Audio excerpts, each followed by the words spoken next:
Good afternoon, everyone. We'll start in 1 minute. We're just admitting participants now. We'll just give everybody 1 minute more and then we'll start.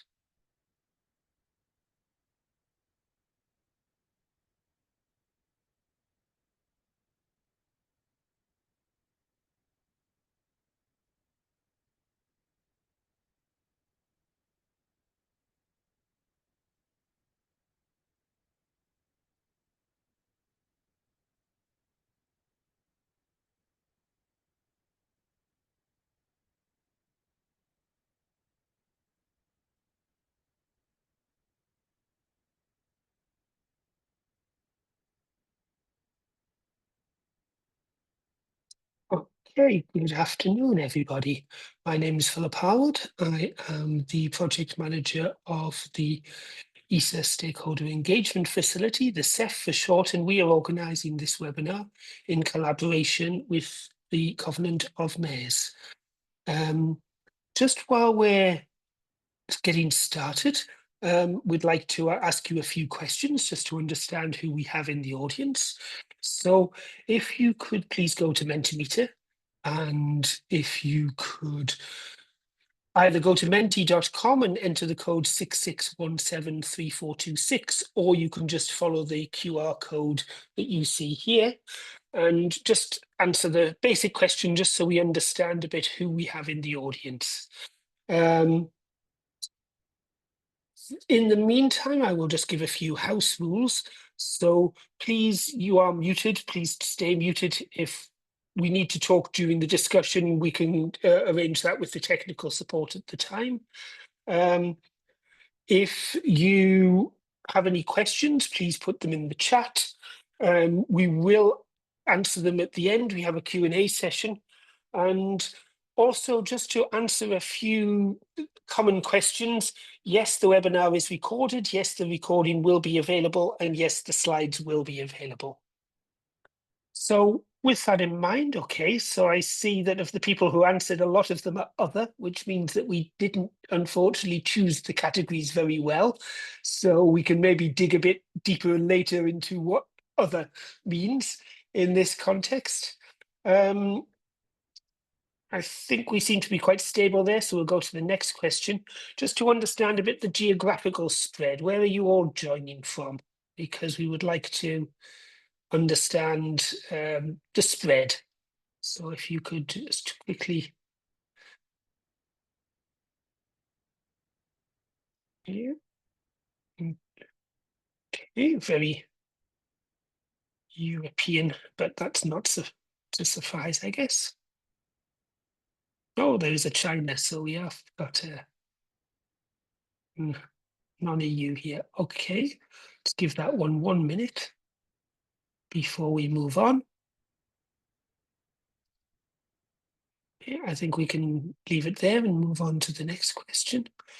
And then just finally, we would like just, because this is an event organised with the EU Covenant of Mayors, so just like to understand who here is already involved as a signatory supporter or coordinator with the EU Covenant of Mayors. So, okay. So there's a vast majority of no, but a few yeses. I should say that the numbers filling in the Menti are much less than the number of participants, so maybe not everybody is registering here, but that's okay. Okay, I think that was a nice little icebreaker, so let's move on a bit. So here's our agenda. We'll do a few short introductions. We then have a bit of a keynote presentation around urban heat islands. We have an overview of some of the different tools that are available for this. And then we're going to dig into 3 case studies and understand a bit more the practical tools that are available for this.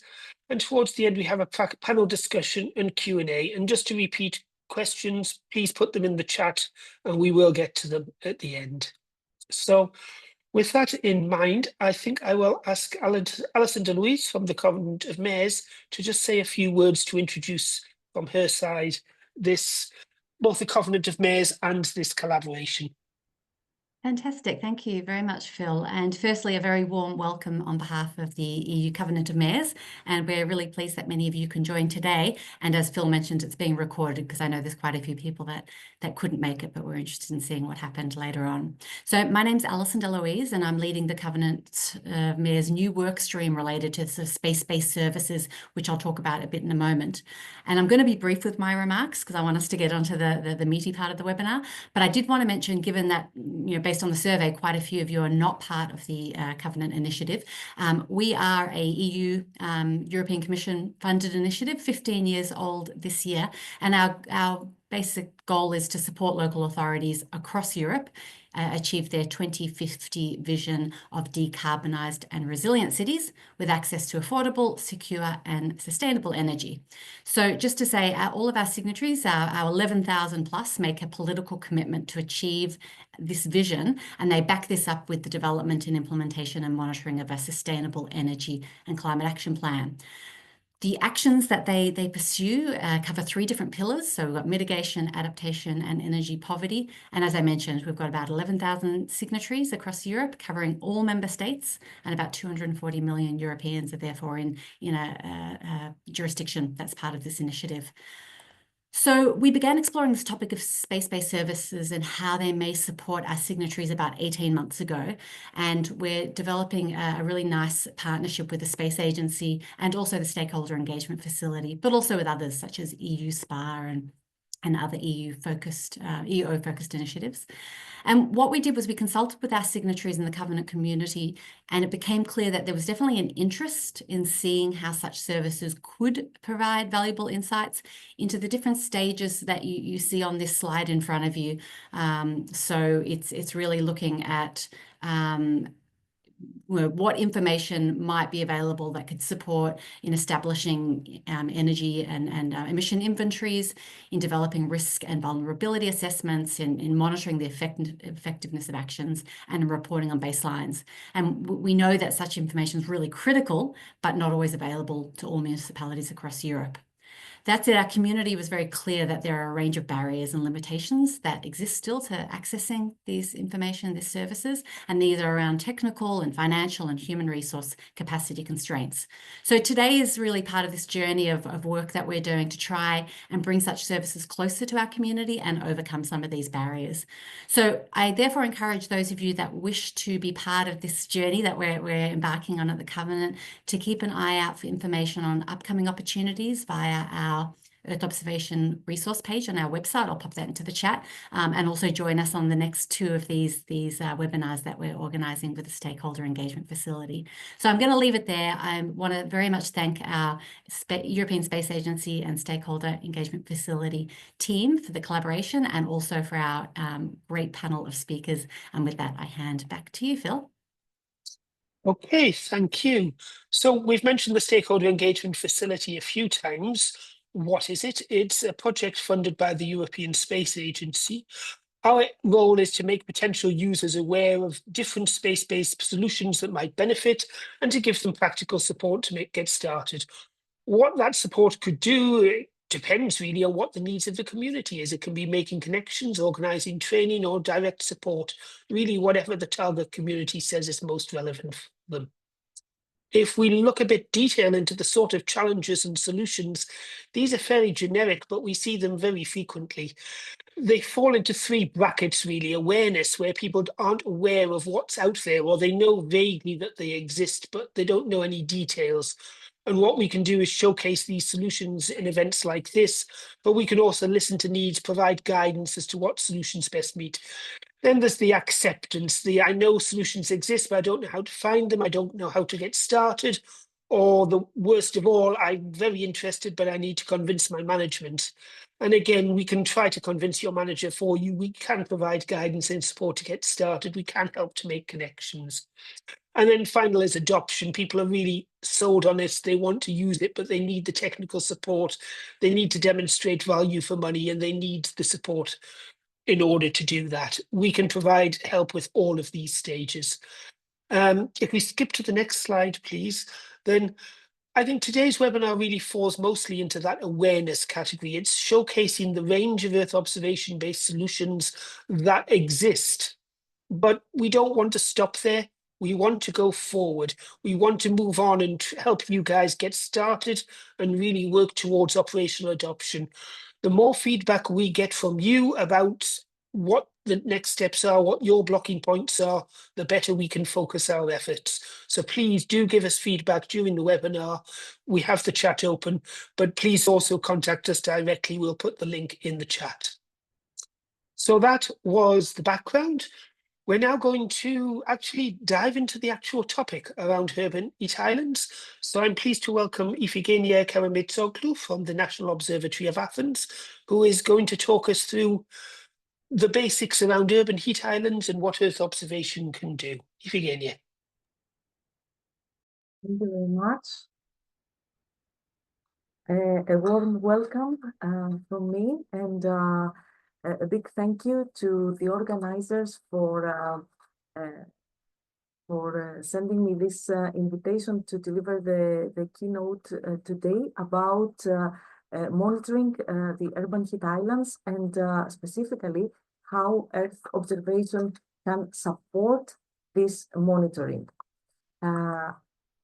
The outline of this presentation, basically what I'm trying to do is to set the scene for also for what is going to come next. So we will be talking about some key terms around urban heat, because there is quite a bit confusion on what we mean when we say urban heat island or urban heat or heat waves.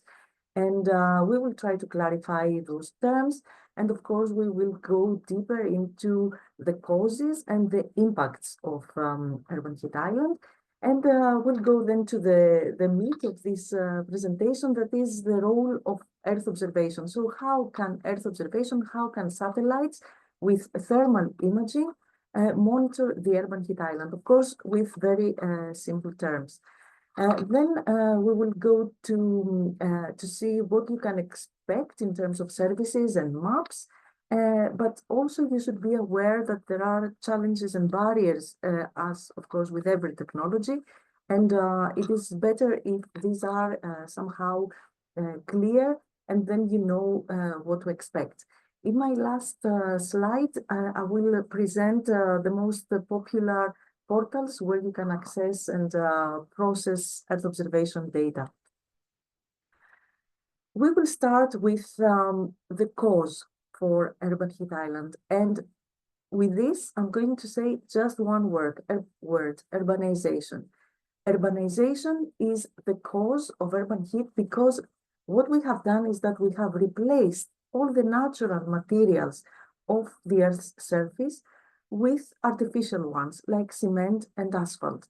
And these materials have different thermal properties, and also they are impervious surfaces, meaning that they do not allow the water to infiltrate to the ground to a very large extent.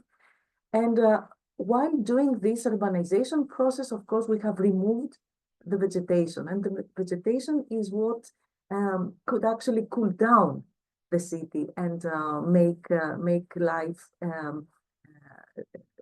easier.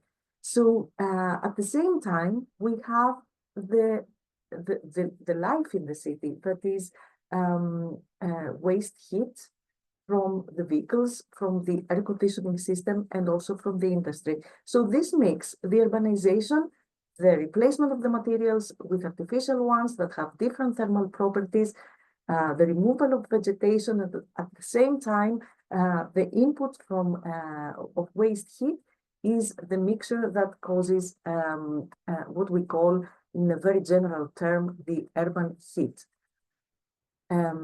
This has many impacts. First, something that we all appreciate, the thermal discomfort. Sometimes it is even more because we might have also high relative humidity. And this leads to increased mortality and morbidity due to heat. People, in order to cool down, they use a lot air conditioning at home and at work, and this leads to increased energy demand that often takes us to energy blackouts. Two more things that we have to take into consideration is that the environment and the trees in the city, I mean like urban parks or suburban forests, they also suffer from the stress of the heat, and therefore somehow minimizing the beneficial effect that they can have to cool down the temperatures.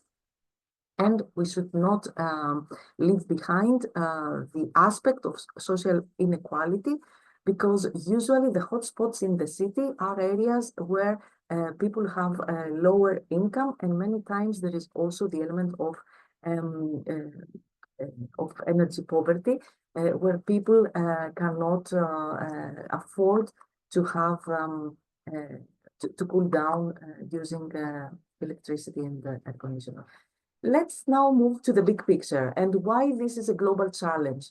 We are running the hottest years. The top 10 hottest years on record have happened in the last 10 years, including 2024 that just finished. And this is a quote from Antonio Guterres, the Secretary General of the United Nations. Then we move to mortality. Between 2000 and 2019, there were around approximately, let's say, 500,000 heat-related deaths per year.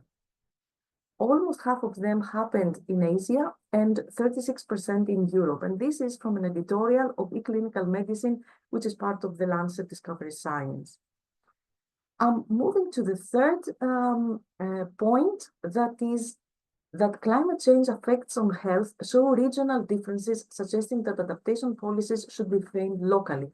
And this comes from this top diagram that gives you two elements. One is the warming, that is with the shades of red, and the other one is the aging of the population that has to be taken into consideration, because it is the elderly population that suffers more. So the combination of aging and warming is what makes some areas particularly vulnerable to the increased urban heat. And this comes from a very recent paper that was published in the Lancet. The problem is that this picture is going to get worse, and all the models suggest that climate change is projected to increase the frequency and intensity of heat extremes globally. And why is this particularly a problem for cities? It is because we have the urban heat island. So the urban heat island phenomenon is a natural phenomenon because of the replacement of the natural materials with the artificial ones, as we said before, but it affects the magnitude and the duration of heat waves. On top of this, it happens at the center of the city, and of course it is at the cities where you have the majority of the population. So we have higher heat health risk. To understand key terms, I have already mentioned a few of them. So the urban heat island is this phenomenon that is caused by urbanization, but it is a phenomenon that is there. It is there both during summer and winter. It is not only for summer, the urban heat island. It is there during daytime and nighttime. And keep in mind that during nighttime, often the phenomenon is stronger. And we talk about the difference between the temperature in the urban center and the surrounding rural or suburban areas. Then we have the hotspots in the city. These are localized areas within the urban environments, so within the overall, footprint of the urban heat island, but it is areas because you have materials, conventional materials, lack of vegetation, and these areas can be hotspots. So this can be the priority in order to cool down in green or blue projects in a city.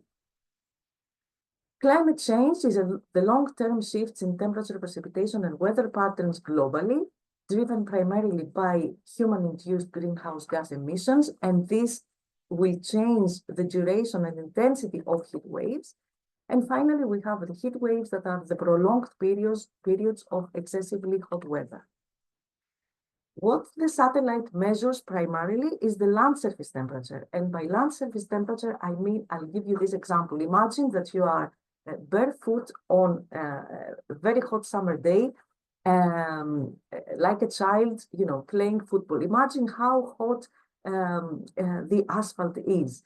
And now take exactly the same picture, But imagine that you are on the same day, you are stepping on grass. This difference is really very big between the temperature of the surface and the temperature of the asphalt and the temperature on grass. This is the temperature, the skin temperature, the surface temperature that the satellite measures. And this is the reason why land surface temperature maps have very crisp differences between materials. But many times, what is important to know is the air temperature, because this is the temperature that have an impact on our health. I'll very quickly move on to what the satellite measures. And here we will start with the mechanism that, of course, the sun is hitting the Earth atmosphere system. Some of the radiation is reaching the target. And of course, some of it is going to be reflected back to space. Because the Earth's surface is heated up, then usually during the night, but not only, but usually during the night, it emits this thermal infrared radiation. So the wavelengths of this emitted radiation is different than the one of the solar radiation. It is this thermal infrared radiation that is measured by the satellites that give you the monitoring of the urban heat island and the urban heat related variables. So it is important to understand that we're not talking about the solar radiation, but we're talking about a different range of wavelengths that is in the thermal infrared. Another key point is the spatial resolution. This is the pixel size, as we call it. So you can have a very coarse resolution when we're talking about geostationary satellites. And this is like the image you see on the left over Hamburg in Germany. That is approximately 4 kilometers pixel size. And on the right, you see the same area as seen from Aster satellite with a resolution, a pixel size of 90 meters. And one might ask, why do we need the one on the left? Because the one on the left, we can have it every 5 minutes. The one on the right, we can have it every 2 weeks. So it is the combination of information that will give you the full picture of what is happening in your city. And here it is an urban campaign over the city of Athens. This is Athens, 5-meter resolution, but this only happened once.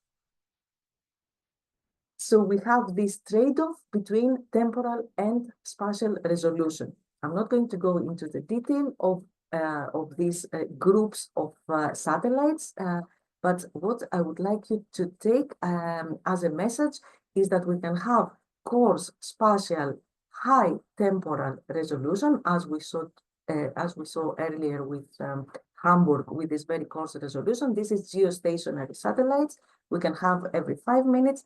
Then you have medium and high spatial resolution, like here, but the temporal resolution is going to be, of the order of weeks.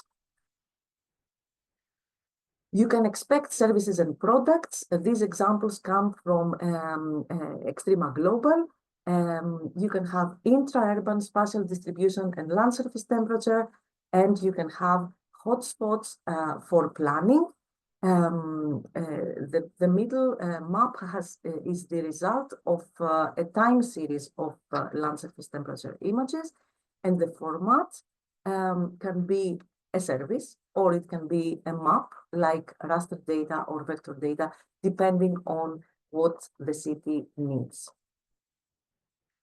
Just an idea of what is coming next until, say, 2030. It is the land surface temperature monitoring that will be part of the Copernicus program with 5 thermal infrared bands. It is Trishna, that is a joint mission by ISRO and CNES with 4 thermal infrared bands, and SBG, that is a planned mission by NASA. These missions are going to give a thermal infrared band providing data at around 50 meters every 1 to 3 days. One thing that I would like you to understand is that when there is a cloud, the thermal infrared sensor is going to see a cloud. You will not going to see what is happening underneath. So you need clear data for that, or you need a time series of data so that you don't have a constant cloud over an area in your city.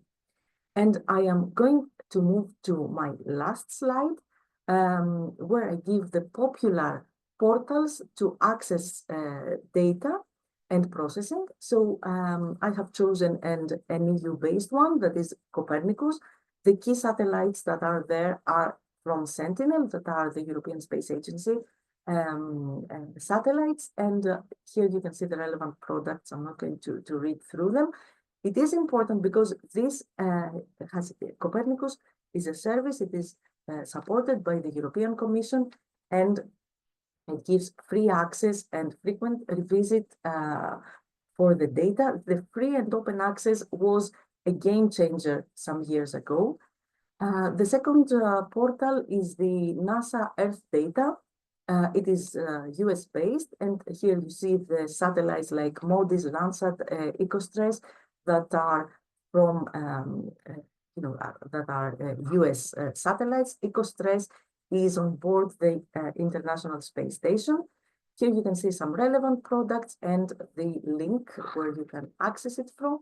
And for last, I have given a Google Earth Engine that is a cloud service. This is not primarily to downscale, to download the data. It is more to process the data, and you can find many collections of data, both from Europe and US, and also some pre-processed data sets for urban heat islands.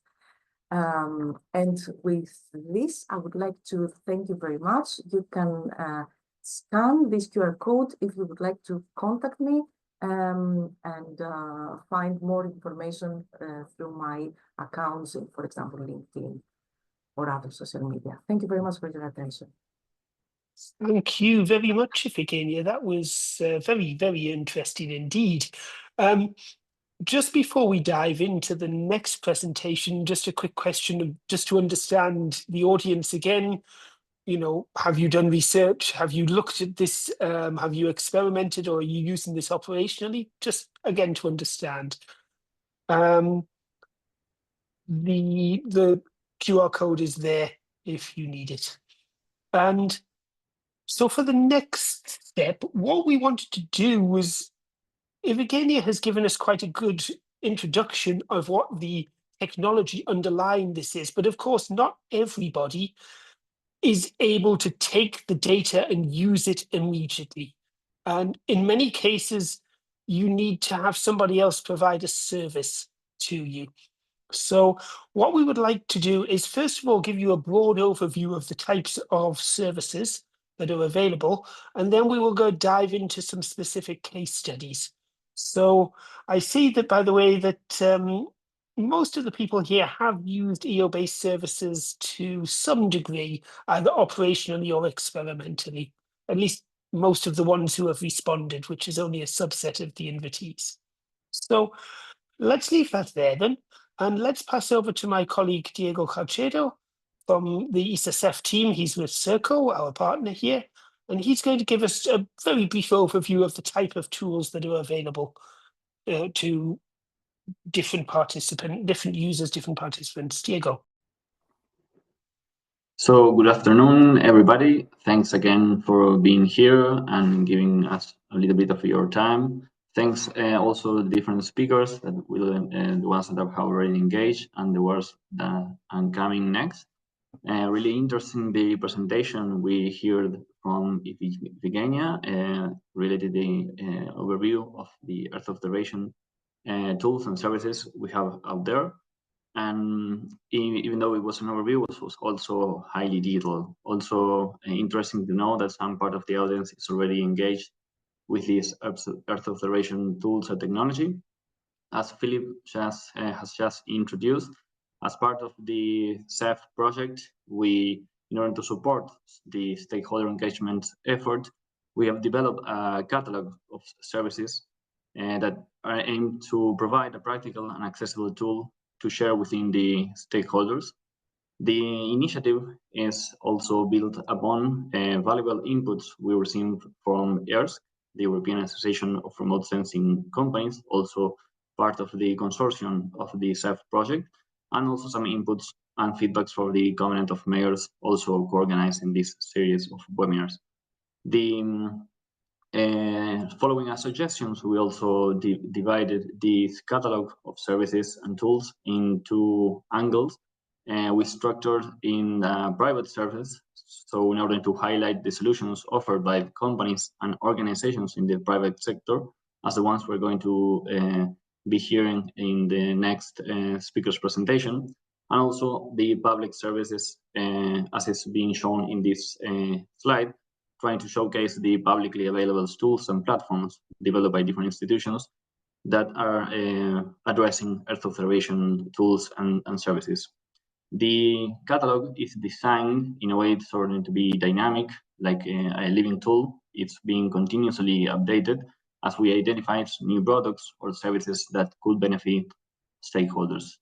The idea is to reflect the ongoing commitment to ensure comprehensive and relevant resources are accessible to support urban climate resilience, sustainability, and informed decision making. We've decided to put in this slide just a little bit of a part of the catalog, mainly the tools and services that are related to urban heat, and the table and the tool is developed in a way that each services includes a brief description, the type of solution we are addressing, and a link for direct access to gather more information. The way it is presented ensures that stakeholders can easily navigate between the different innovative private sector solutions, also the ones developed with public funders. In order to show some of those, the idea is not to go detailed within each one of them, because we are I don't want to take that too many time of the different speakers, so we can deep dive in each one of the case studies. But just to give you a glimpse of what's there, we can present here the ECMWF initiatives and products. They're really high reliable, and they present different kind of trends with different climate change variables. And it's also presented here the GTIF initiative. There's also been an ESA funded project, and they have already available for some areas and some particular regions already urban heat products, just maps, tools, services, or also to see some graph and trends. Going to the next slide. We can see the company and develop the products. So this also is a glimpse of what's there. We are continuously updating it. So if any in the audience already knows some products that we didn't manage to already capture, please let us know. The idea is that this is an open product being updated continuously. So as you can see there, it's also the products we are going to see in a minute. And there's also different companies in Europe that have developed also different products. Each one of them have different capabilities and provides different services. So please, the idea is just to present that we are developing this tool, and reach us if you know services that should be also included in this catalog. So to wrap up and pass the floor to Philip, the idea is to we encourage the active collaboration and welcome suggestions for additional services or updates to maintain the catalog as an update and valuable resources for all the stakeholders. Okay, thank you, Diego.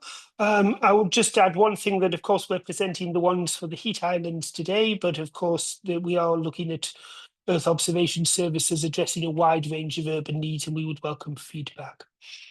So we would now like to do a deeper dive into 3 specific case studies of the tools that Diego has presented.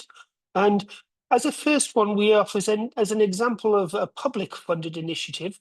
We are doing a dive into a service provided by the European Space Agency. It's something of a prototype, but it's a model that they are quite keen to adopt and push forward. It goes by the rather unwieldy name of Green Transition Information Factories. And in order to present what this is about, we have Marcus Parsley from Compass Informatics. So Marcus, please, over to you. Thank you very much, Philip. Good afternoon, everyone, and hope you're all doing well. I just want to give a little overview of the GTIF project as a whole, and then I'll touch a little bit more on the Urban Heat Island just a little bit later in one of the slides. So the GTIF UKIF is a ESA product that covers the UK, Ireland, and France, and aims to demonstrate the value that Earth observation data and its analysis tools can give and help aid in the decision making. The project is very stakeholder driven, meaning that a large portion of the work being done is collaborating with and reaching out to potential users of the platform and asking them what they would find useful as outputs that could be generated and shown on the platform. There's 5 main areas of interest that we're looking at. The first one is energy, which is looking at the potential solar panel sites. Mobility, which is looking at the urban air quality, so that's PM 2.5 at a street level, and this is to encourage active travel. Then we have sustainable cities, which is our Urban Heat Island, and this is where we're looking to enable focused insulation and energy reduction programs. And then we have our food systems, which is looking at the drought occurrence and its impact on its food systems. And finally, we have our carbon accounting, which is looking at the fugitive methane emissions, so methane lossage. Let's move on. So as well as creating the outputs for each of these capabilities, we're also building a viewer that will allow the users to see all the data that's being generated throughout the project in a multitude of layers and dive deeper into these using analysis tools that are being provided. These images that you can see on the screen are currently from a development platform that we have. And if anyone wants to see this in action, you can feel free to contact me. The details will be at the end of the slide. As well as being shown in the viewer, all of these products will be available through ESA's network of resources. I will just touch on the capabilities that we have. So the first one I said was solar. So this is where we provide the plant an output displaying all suitable locations for solar panels within the UK, Ireland, and France. And this will be taking into account exclusion zones, impacts of surrounding agriculture, and exploring the elevation methods again. Just nothing to disrupt the surrounding areas and its agriculture. Along with this, we're also creating a PM 2.5 model. And as it says here, over 30 to 40,000 people die prematurely every year in London alone due to PM 2.5 levels. So we're planning to provide some street level data using more recent methods to help aid in decision making to find out where it needs more urgent attention, and also show how these areas have changed over time. So along with this, one of our models we're creating is the Urban Heat Island, and this is being developed by ourselves, Compass Informatics. So the Urban Heat Island output has been very driven through one of our stakeholders here in Dublin, who are CODEMA. So CODEMA are responsible for supporting all the local authorities in Dublin and the surrounding areas on achieving their public sector obligations. So unfortunately, the outputs of the platform aren't on this slide, but what we've been able to do is reach out to CODEMA and speak to them specifically, and using data they provided, data they've given us, and areas of interest, we've been able to create a traffic light system that's allowing us to show where high urban heat islands and low building efficiency ratings will be highlighted in red. So this is expressing areas of concern, so areas that they should be bringing to the attention of local authorities. And then on the flip side, you also have areas where they have low urban heat islands and high building efficiencies, and these will be highlighted in green, with all the middle ground being highlighted in amber. And then this is a request that was asked by them, just because they thought that this is something that it would allow them very easily to show local authorities, these are the danger areas, these are the areas we should be looking at. So that's just one of the outputs that we created from. We're working on a multitude of other ones, and we're also looking at ways to use better spatial resolution to create more detailed imagery outputs. As well as this, we're aiming to have an overall view of all the dangerous areas that urban heat impacts, and particularly around schools and elderly homes, which was alluded to before, where people can actually have breathing difficulties and experience some serious health issues due to the urban heat island. Just moving on, just on the last couple of capabilities in the GTIF, we have our drought. So this is where we aim to create a product that will map out all the areas such as large bodies of water that have had reduction and show the soil moisture levels. Again, this is going to be used, this is going to be done using satellite imagery as a data source for all these outputs that are generated. And the last capability we have is methane, fugitive methane emissions. So this is being recorded that more than 80 times the warming power of carbon dioxide in terms of climate change is through fugitive methane emission. So this is leakage in methane. So we're going to be looking to have on the map, have an output that's going to show all the leakage areas. And this is from the natural forms of leakage as well as any unnatural forms of leakage. And just on that, like I've touched on a few times, this project is largely stakeholder driven, with outputs being generated that we want to provide real world outputs that actually help. So we don't want to create things that we want to create. We want to create things that people have asked for and that know will be useful to them. So with that in mind, our next phase of this project is to reach out and try and get French contacts and French stakeholders who can provide the same type of data sets and the same type of data and potential use cases for any of those capabilities that we mentioned. So I'd like to ask now or whenever suit you, you could please take 3 to 5 minutes just to fill out the form, either using the QR code that you see on the screen now, or any of the links. I'm sure this slide will be given around using the Microsoft form link, or alternatively, you can just reach out to me via email or anything. You can kind of come up to me and say, give it the information, or you can just say hi and I'll get back to you. And just to know that anyone who fills out the form, I'll also reach out to, maybe we can set up calls and we kind of discuss anything that you do leave. So that's kind of just a whistle-stop tour of the project as a whole. I know it's not too urban heat island intensive, but anyone who needs more information, just feel free to reach out. Thank you very much for your time. I hope you have a great rest of your day. Thank you, Marcus. Thank you very much. I would just like to say, just before we continue as well, that if any of the audience has any questions for any of the participants, please do put it in the chat and just make sure you tag the speaker name so that we know who your question is aimed at. So that was an example of a public service, but now we'd like to give an example of a private service which is being offered as a commercial service to cities.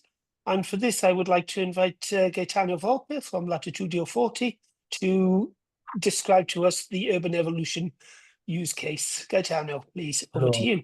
Hello, good afternoon, everyone.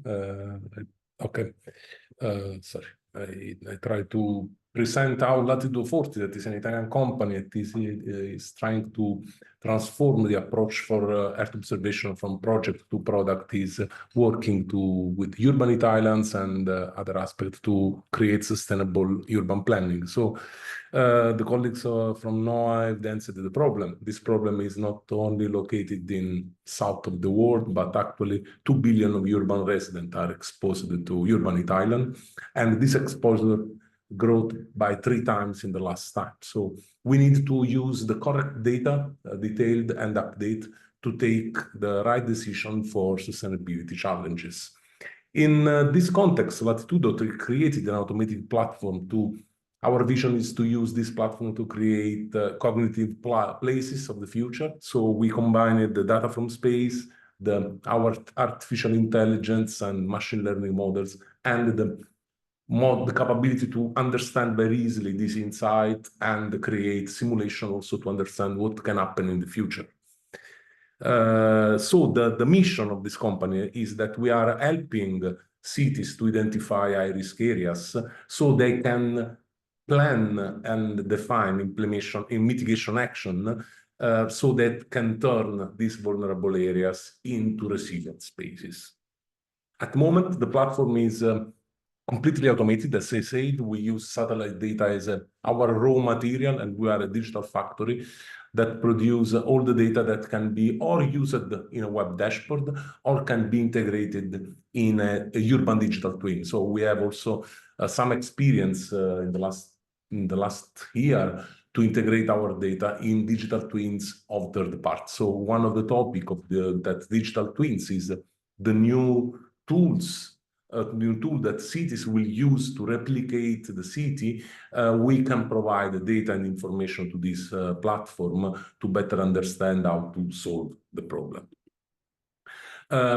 How we reach the market. At the moment, we are reaching the market in two ways. One is a digital marketplace. So it's a platform where anyone can buy analytics based on remote sensing imagery. So also urban island, land surface temperature, and other climate dataset with the same experience that the user has using Planet or Maxar tool to download imagery. We have a catalog. If the imagery is the layer or the data is not available in our catalog, you can ask the task.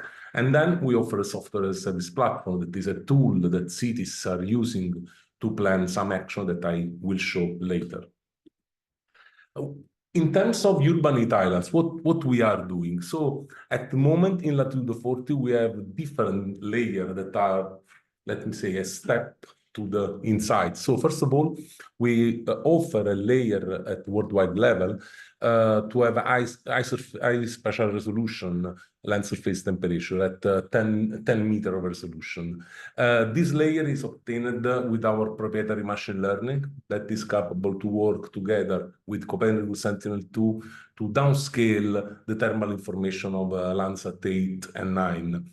And the second step is that with the Moody's integration, we can also provide high spatial resolution temperature for time per day. So at 4 a.m., 12, 3 p.m., and 11 p.m. From this information, we create another layer that is the surface urban island.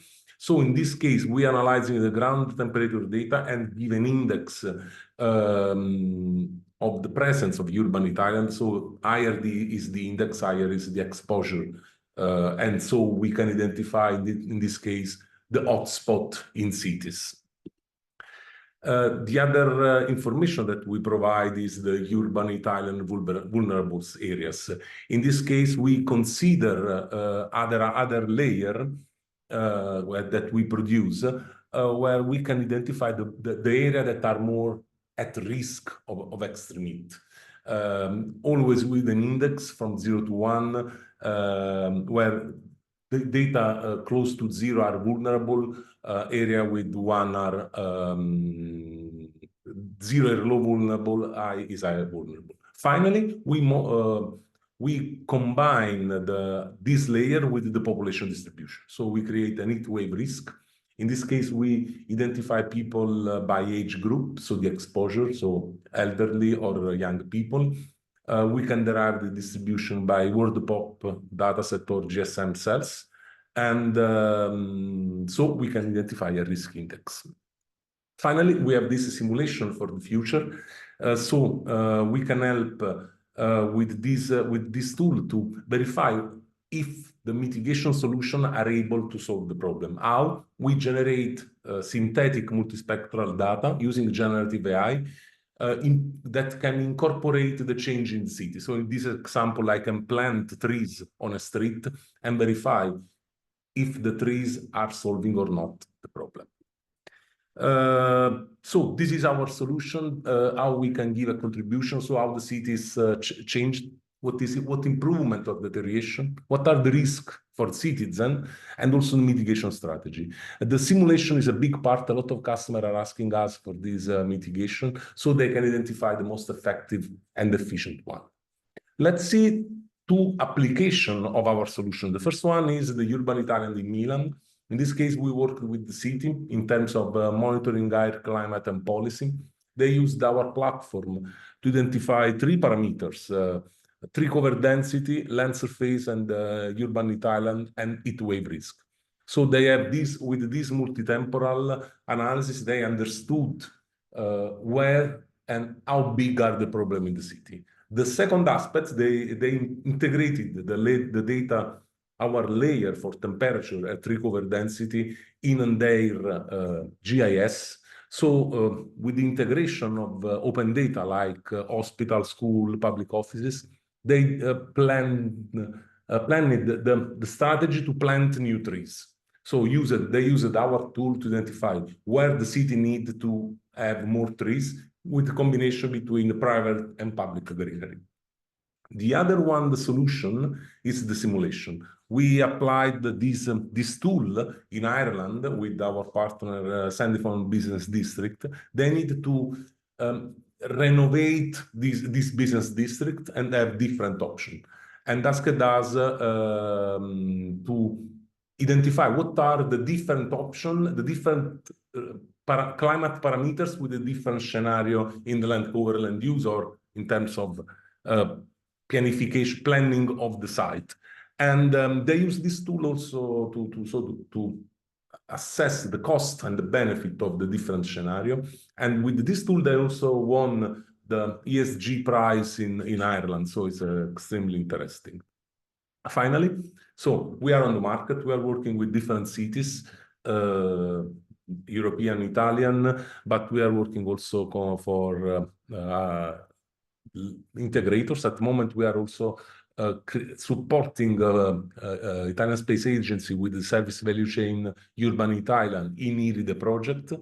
And also, this information is extremely interesting also for CRIF, SDP, that are two real estate operator, to identify also climate and verify if they need to put a green roof in the city.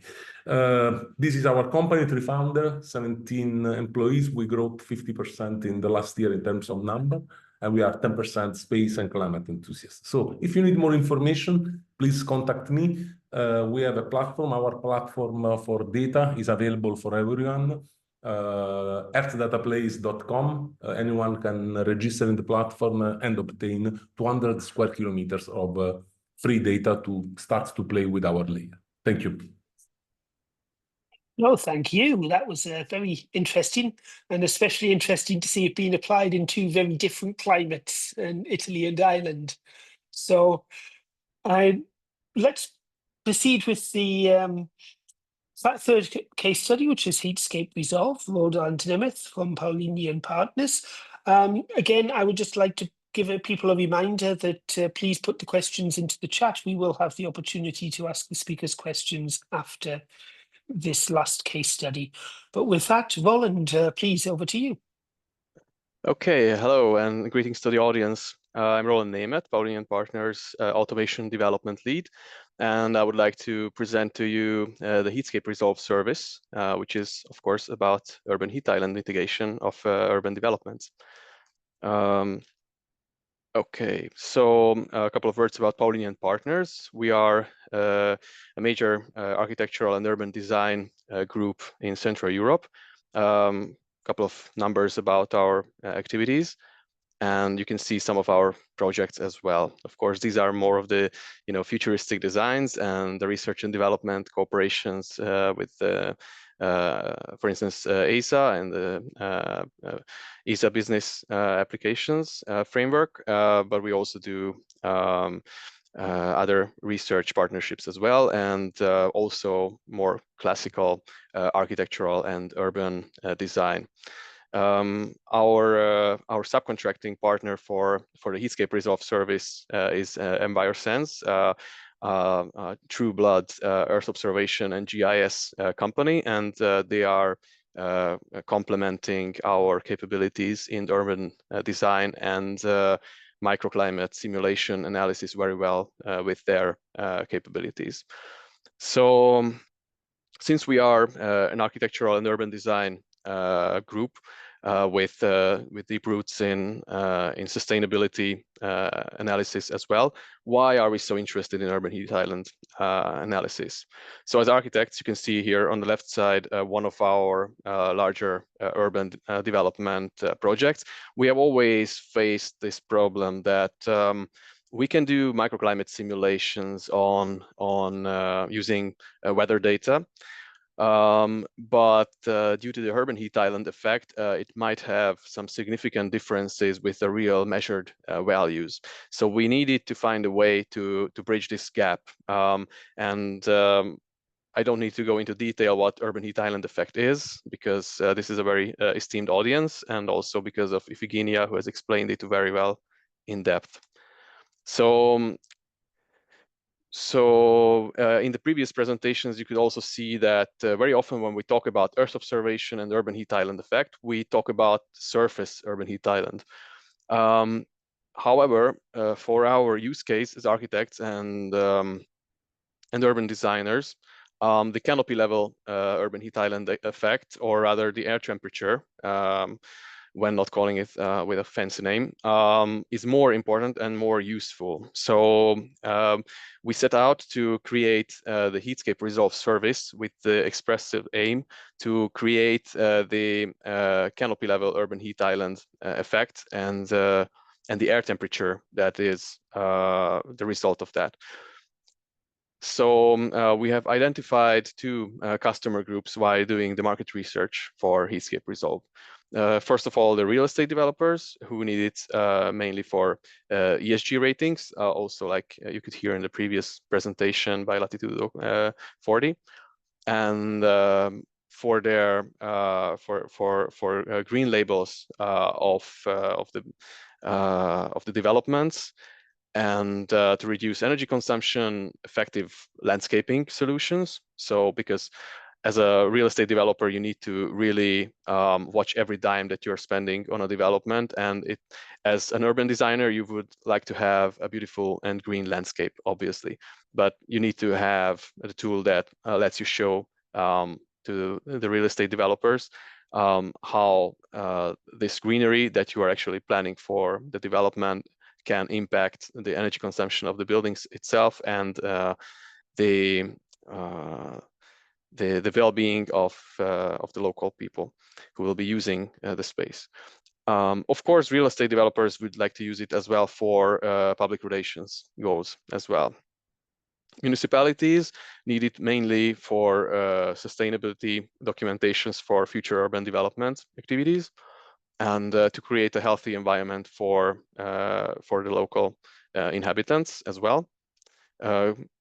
Green space design recommendations for residents, and to improve plans, and with that to apply for funding, for instance, to EU level or also local level sustainability resiliency fundings, and of course also for green communication of their municipality.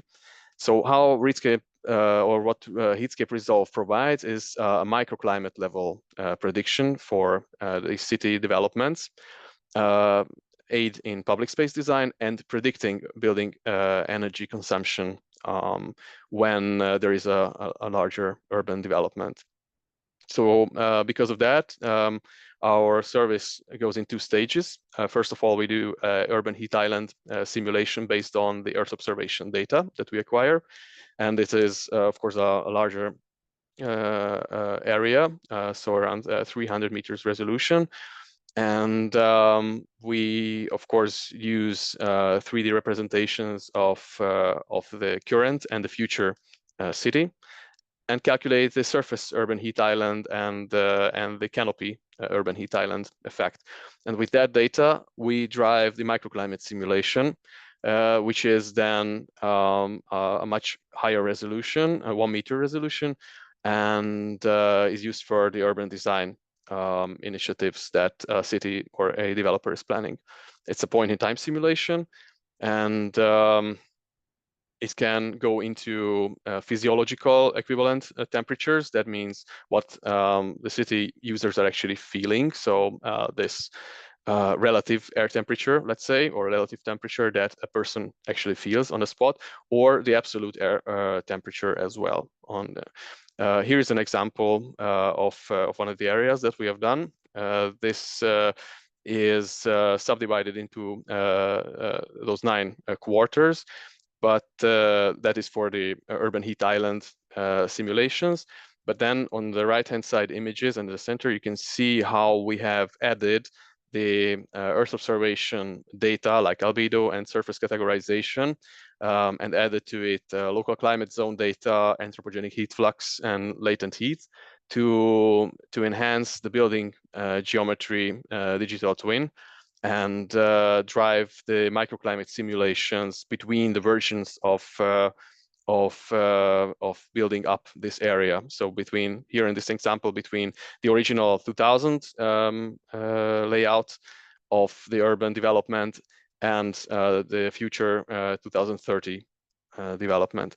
And this way we can do a microclimate difference, a very detailed microclimate difference map, which can be used, to decide between different types of urban development strategies. So between different densities of building up the area, and also between different greenery densities, and also how and where to place water features that can help in this regard. So again, we do the predicted complex microclimate comfort in the area, which we're assessing, and also the building energy simulation on the buildings that are in that area. This way we can have an urban development scenario analysis between the different future scenarios that a city would like to develop, and also provide an efficient green and water feature layout of the area, and an energy consumption forecast as well. And also to summarize, Heatscape Resolve uses state-of-the-art simulation methods, and also ESA and EU open source data sets and satellite AO data, so that we can support real estate developers and municipalities with their city development and restoration tasks. And this way we can give the municipalities a tool to fine-tune the shading, greenery, water, even the materials of their urban developments, and of course also decide between different urbanization plans around their city.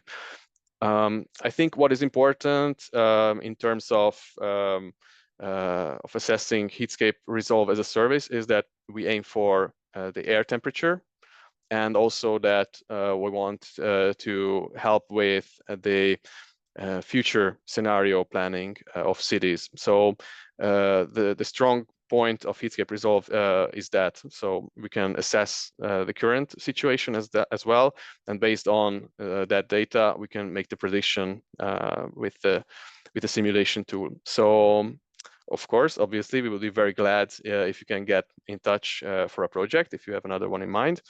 And with that, I would love to hear also some input from the participants also later on about maybe other use cases that they see in the future simulation of urban heat island effects and microclimate as well. Thank you so much. Thank you very much, Roland. Thank you. That was very interesting. So now we are moving more to a bit more interactive for the last few minutes.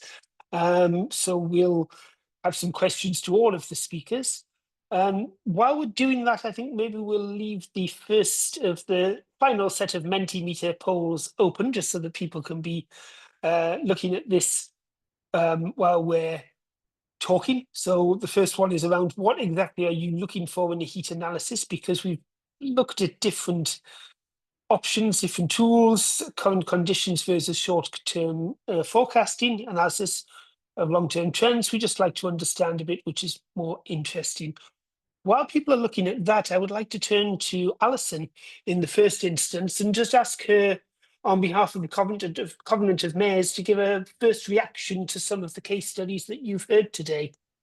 Well, thank you. I mean, it was such a wealth of information, and I will not claim to be an expert in this topic. So I join some of the other people on this call that are very much on a learning journey. Some of my observations are, it seems like there are actually lots of great services available, whether public or private. Obviously, public and private have different pros and cons, but all of them are incredibly valuable and valid. Sometimes it might be overwhelming, like, where do I start? Which one do I go to? I guess my thoughts are, start by playing around. I mean, some of these services, even if they're private, they allow you to start to interact with different platforms and start playing around and trying to sort of understand what you know and what you don't know. And it seems like there is a plethora of experts out there, not just organizations like initiatives like yours, Phil, the stakeholder engagement facility, but also some of our speakers today were saying, reach out, let's have a conversation. So I would be just saying, start a conversation, even if you don't know exactly what questions you've got to ask or what it is that you want to know. Start engaging with these people who seem very happy to have these conversations with you, and that will get you one step along on your journey. So that's my overall takeaway, I guess, from what I'm hearing today. Okay, thank you. So I'm going to, I don't see any questions in the chat immediately, so I'm going to ask a few of my own.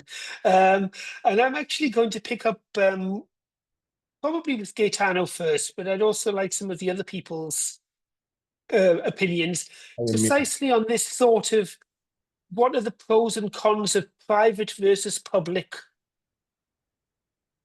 services. Where are the benefits? Where are the limitations, shall we say? And I'm going to ask Gaetano maybe for his thoughts on that first. Yeah. Thank you. Very, very good question. The vision is that there are a lot of public solutions for analysis to analyze the climate, the urbanite island.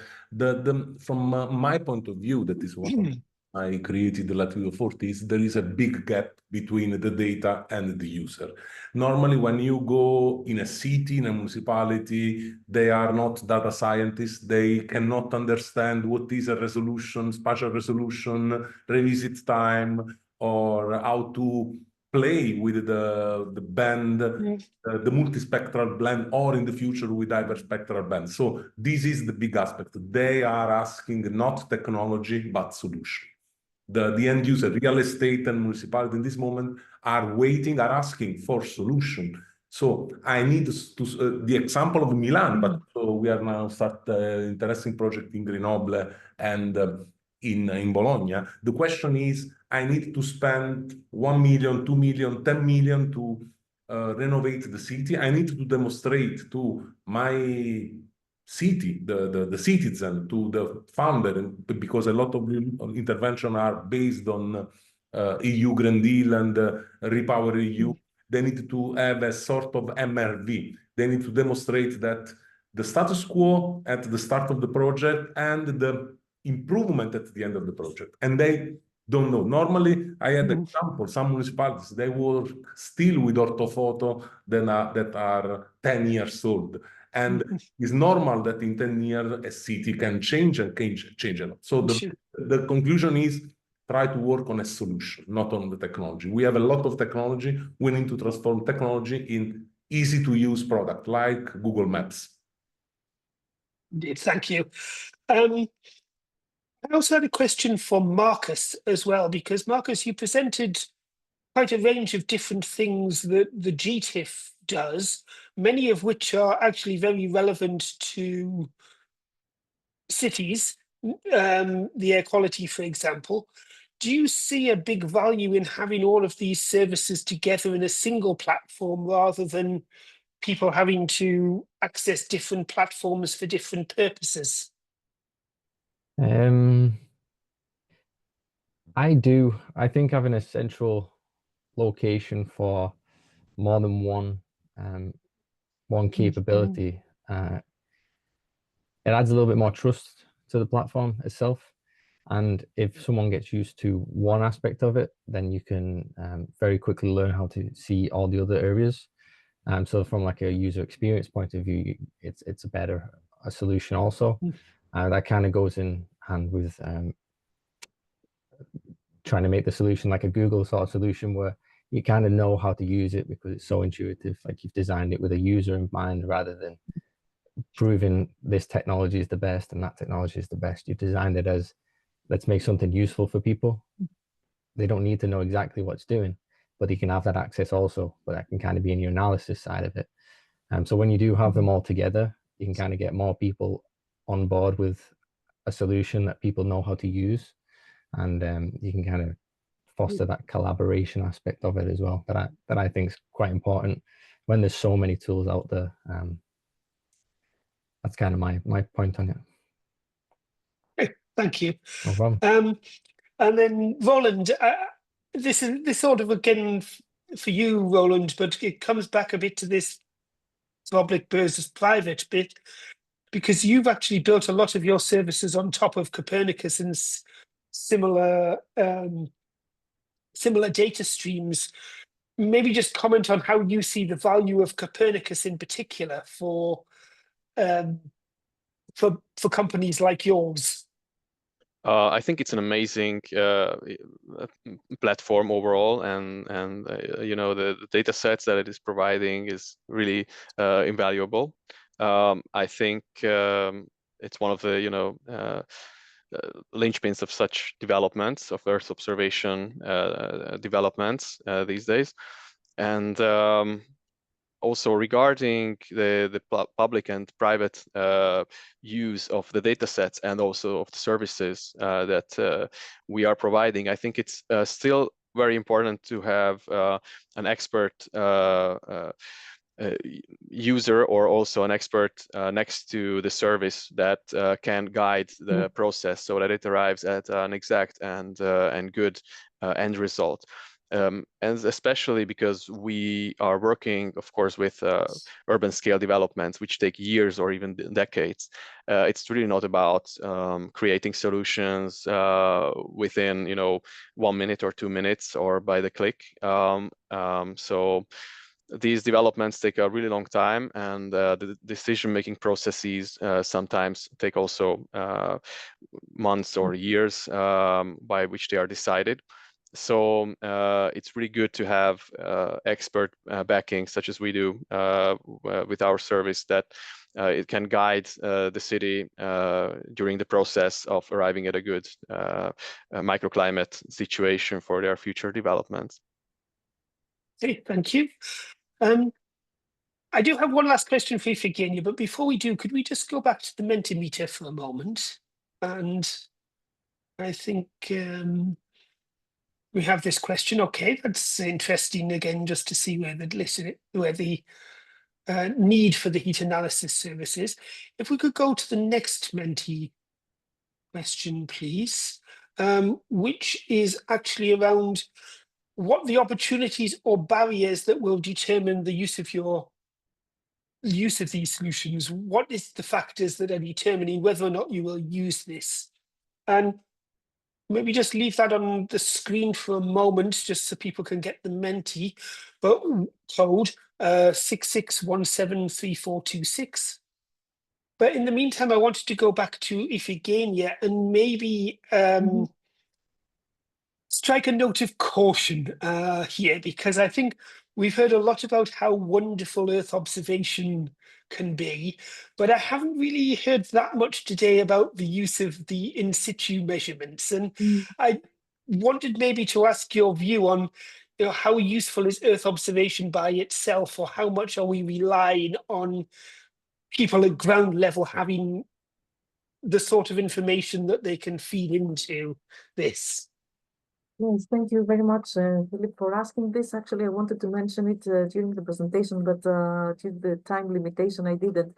I think that you see views of the same scene, but you know, from a different angle. So when you have a station on the ground, you will get very precise information about the temperature, the relative humidity, where you are at this spot, but you have to have a very dense network of stations in order to get the full image for the city. At the same time, you will have a continuous monitoring of this.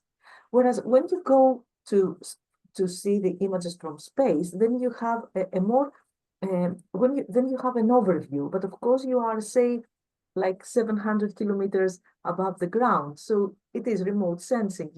You have to allow, of course, for some you know, assumptions there, and of course there are some barriers that have to do with the orbits. So what I'm trying to say here is that I think it is the combination of in situ data, Earth observation data, and also models that are going to give you eventually the full picture. And I think that another point that I want to make here is to be very cautious when you compare what is measured by the satellite and what is measured from a ground station, because one is a point measurement, whereas the other one refers to a pixel, and the pixel is an area. So be very cautious when you compare the two. They are not one-to-one comparable. So having said all this, I think that really to put the pieces and see the full picture of the puzzle, you have to have all three of them, in situ, satellite, and models. Okay, thank you. In the meantime, a question in the chat, which is around whether any of the tools that have been discussed have plans to include other or multiple hazards into any of these solutions. Marcus, I think you've actually already answered this one, so I'm going to skip over you on this one. But maybe Roland and Gaetano would like to just comment quickly on that. The vision, thank you for the question of Martin. Our vision is to create a platform that can integrate multiple layers in a single platform. So also open data that can be available, or sensors that are available, for example, in buildings, this one of technology. For this reason, we integrated a very good European technology that is Fireware. Fireware is a platform developed by several EU projects and give the abstraction of the sensor level. So we don't need to develop each time a new interface for the new sensors, but the platform can give you the transformation. We can integrate any kind of sensor. But the future is to have a multi-parameter and multi-temporal analysis with different type of information from satellite, from ground, from drones, or autonomous rover. So this is the vision that we have in our company. Roland, do you want to also comment on that?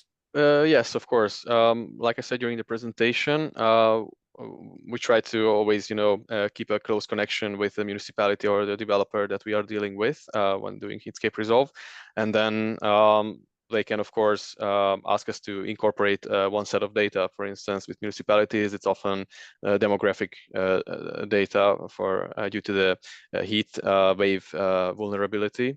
But of course, since there are quite a lot of different data sets available, they can be fairly easily incorporated into the process.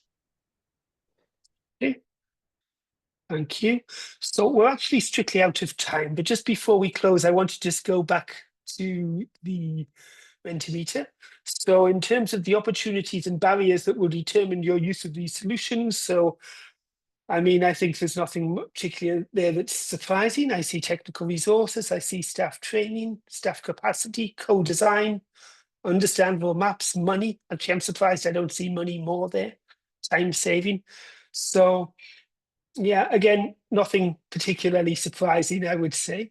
If we could just go to the very final Mentimeter question, because this is the start of a journey here.